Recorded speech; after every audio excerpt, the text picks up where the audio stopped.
13 years ago, PlayStation were heroes. Their leadership took the stage and they rejected the future of gaming that Microsoft was pushing with their Xbox One. It was a famously failed pitch. It all involved an always online console, one that actually meant the second-hand market was dead, one that would lead to a future with all digital games. It didn't go well for Microsoft. Audiences cheered for Sony. They put out great meme videos about sharing games for the PS4.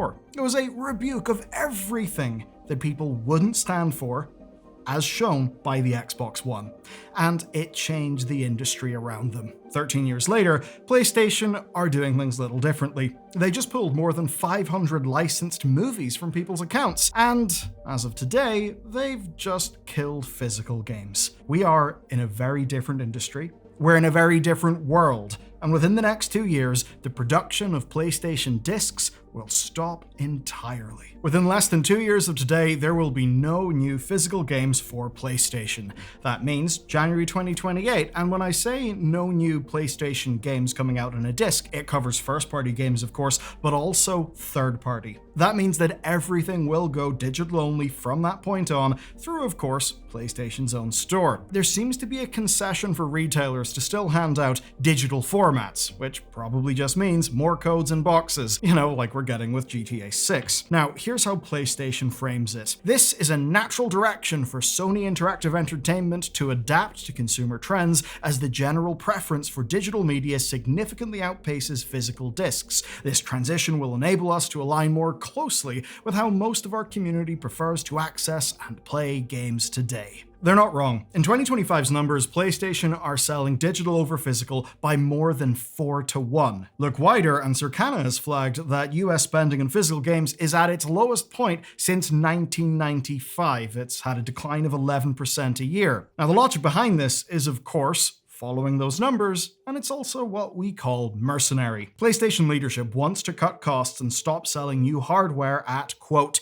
a significant loss. This move, in theory, pretty much just benefits them, right? How many games even ship on disc as basically glorified license checks for something that's already been altered or requires patches as soon as you pop the disc in? So why not cut out the middleman? Production costs and what audiences want have both shifted over the last 10 years, but PlayStation are likely looking ahead with this change. You see, in starting this in January 2028, it probably means we won't see the PS6 until after that. Basically, PlayStation are laying down the groundwork for an all-digital console generation.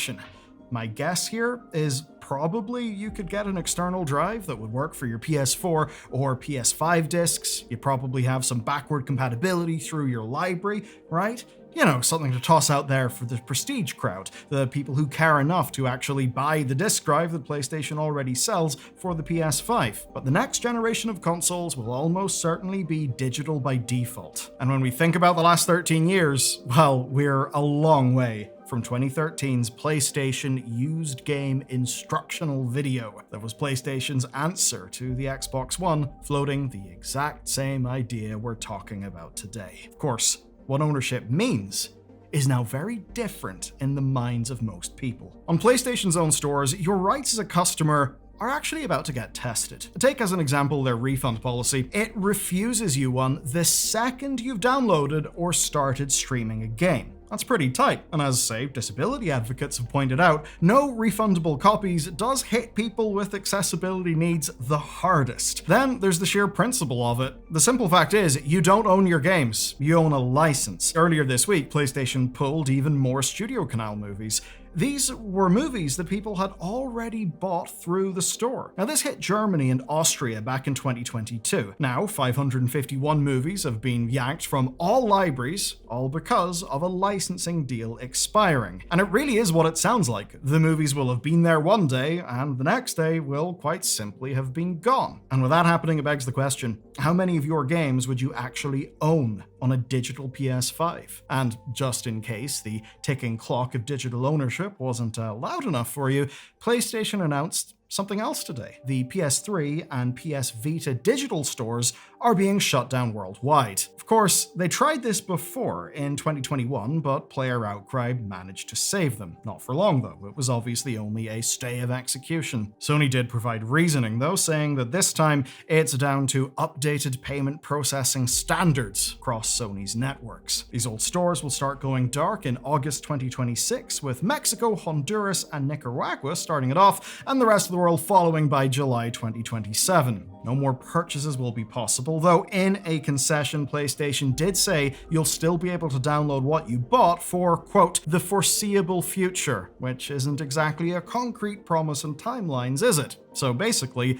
that story is a reminder. All of this digital-only talk sits atop a system where you've barely got any ownership rights at all. A system where a company like Sony does exactly what the law forces them to, and nothing more. And what that ultimately means is that even though it is the case that technically, be it physical or digital, all you've ever owned is a license, the actual experience of only owning a license does end up feeling materially different, whether it's physical or whether it's digital. And I think that story makes it abundantly clear. But of course, this is not only something for Sony. This is going to hit the entire industry. The ramifications of today's story don't just stop at your own game library. Ending physical production sends knock-on effects right through the market. As an example, take that line about retailers handing out, quote, digital formats. That's likely a bone for publishers who still need to hit mass markets through the likes of, say, Amazon. And I say that because back in 2019, PlayStation stopped retailers from selling codes directly. Now that move is actually in front of a UK judge right now, and it's part of a bigger class action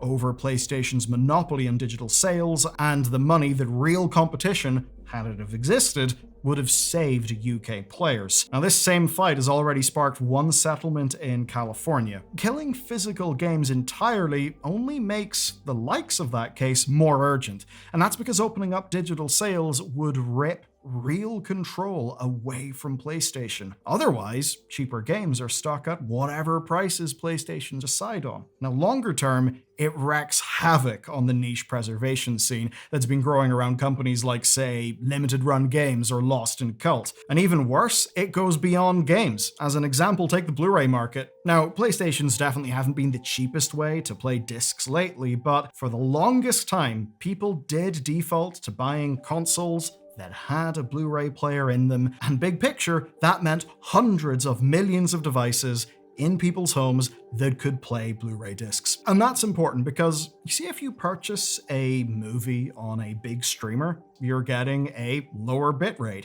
a vastly lower bitrate, in fact. If you really want to enjoy your movies, yeah, you should actually buy the physical Blu-ray. But the physical Blu-ray market does kind of lean on hundreds of millions of consoles across a few different generations and all of that stuff existing in people's homes.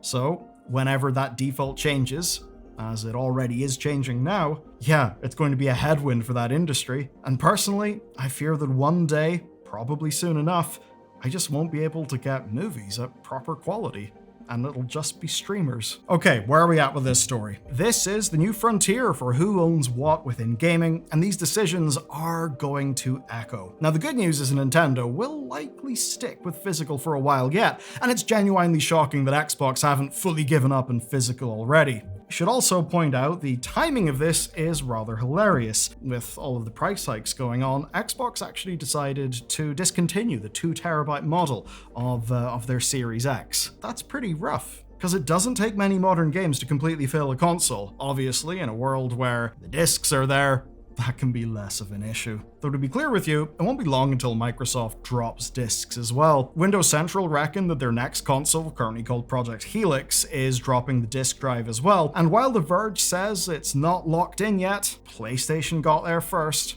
and they've done it officially. And in the world of PR, following the market leader is pretty easy to do. But it's also the case that the numbers bear out PlayStation's logic. This is a cold commercial call. Tradition, emotion, principle, what gaming actually means to people, none of that stuff enters into this. And that's because back in 2013, PlayStation needed to win audiences over, and to do that, they decided to tell them what gaming stood for, that it meant ownership, that it meant control, that in the face of Don Matrix, Xbox One, PlayStation were there for real gamers. Of course, they needed to be seen to be listening to the people who mattered most to their business. But now, every trend says that those concerns don't matter to people as much anymore. And because the numbers make sense and the numbers point in that direction, PlayStation are acting accordingly. I think it's a decision that we can all see the sense of, but I think we're all keenly aware of the